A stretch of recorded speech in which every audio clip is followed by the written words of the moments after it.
చట్టానికి విరుద్ధంగా dump yard వేస్తామంటారు. Hyderabad లో కూడిన జీహెచ్ఎంసీ చెత్త చెదారం అంతా కూడా మన ప్రాంతాన్ని పొల్యూటెడ్ గా చేసేందుకు ప్రయత్నం చేస్తున్న ప్రభుత్వాలకు బుద్ధి చెప్పాల్సిన అవసరం ఉంది.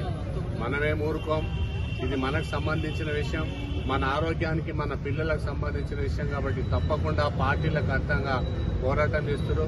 నిజంగా కూడా గుమ్మడాల ఈ చుట్టుపక్కల గ్రామాలందరూ కూడా ఇంత పెద్ద మొత్తంలో శాంతియుతంగా దీక్ష చేస్తున్న వారందరూ కూడా పేరున పూర్తిగా మనస్ఫూర్తిగా నమస్కారాలు తెలియజేస్తున్నా, ధన్యవాదాలు కూడా తెలియజేస్తున్నాం. చాలా సంతోషం.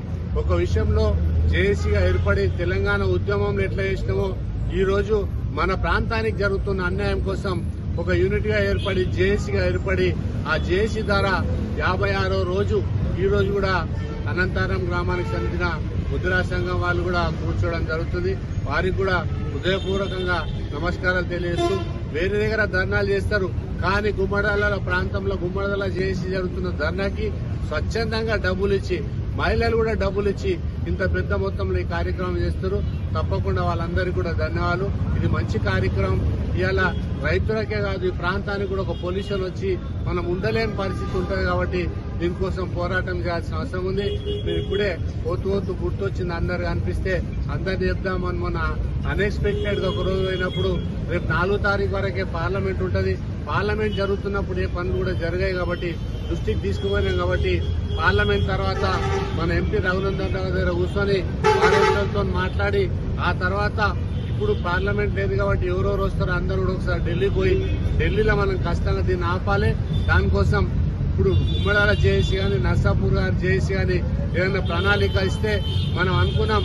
మొన్ననే ఒక రకంగా ఒక ఇన్పుట్ వచ్చినా గానీ ఇంకా పూర్తి స్థాయిలో మనం సమాచారం తీసుకొని మనం ధర్నా కార్యక్రమం వంటవార్పు కార్యక్రమం చేసి జేఏసీ ఏ నిర్ణయం తీసుకున్నా అందరం కట్టుబడి మిగతా పనులు ఉన్న ఇడిచిపెట్టేసి తప్పకుండా ఇది స్వచ్ఛందంగా ఇది నా కార్యక్రమం, ఏ పార్టీకి సంబంధించింది కాదు, నా ఆరోగ్యానికి సంబంధించి మా పిల్లల భవిష్యత్తుకు సంబంధించిన కార్యక్రమం తీసుకొని ముందుకు పోదామని చెప్పి కోరుకుంటూ ఇప్పుడే నాకు గుర్తొచ్చింది. పొద్దున నేను కొంతమంది ఎంపీతో కూడా మాట్లాడినప్పుడు పార్లమెంట్ తర్వాత చేద్దామన్నారు. 4వ తారీఖు తర్వాత పార్లమెంట్ అవుతుంది. మనం అందరం కూడా ఇక్కడికే కాబట్టి హైదరాబాద్ అందరం కూడా వాహనాలు తీసుకొని ఎంపీ గారి దగ్గరికి పోయి లేదు ఎంపీ గారిని పిలిచి ఇక్కడ కూర్చునేటి ఎట్లా చేద్దామన్న కార్యాచరణ చేసి ఆయననే ముందర పెట్టి కార్యక్రమం నడిపిద్దాం. ఇది పార్టీలకు అర్థంగా తీసుకోవాలి. ఎవరికొకరు క్రెడిట్ వచ్చేది కాదు. ఏ జరిగినా ఏ మంచి శుభజామం జరిగినా గుమ్మడాల జేఏసీ నర్సాపూర్ జేఏసీకి జరుగుతుంది తప్ప ఇందులో ఎవరికొకరికి జరిగేది కాదు. అందరు కలిసి పోరాటం చేస్తేనే సాధ్యమవుతుంది. తెలంగాణ కూడా ఒక దిక్సూచి ఉన్నా గానీ మళ్ళీ దానికి మార్గం అందరు ఆర్టీసీ కార్మికులు, ఆటో డ్రైవర్లు, రైతులు కూడా స్వచ్ఛందంగా ధర్నా చేస్తే తెలంగాణ సాధించుకున్నాం.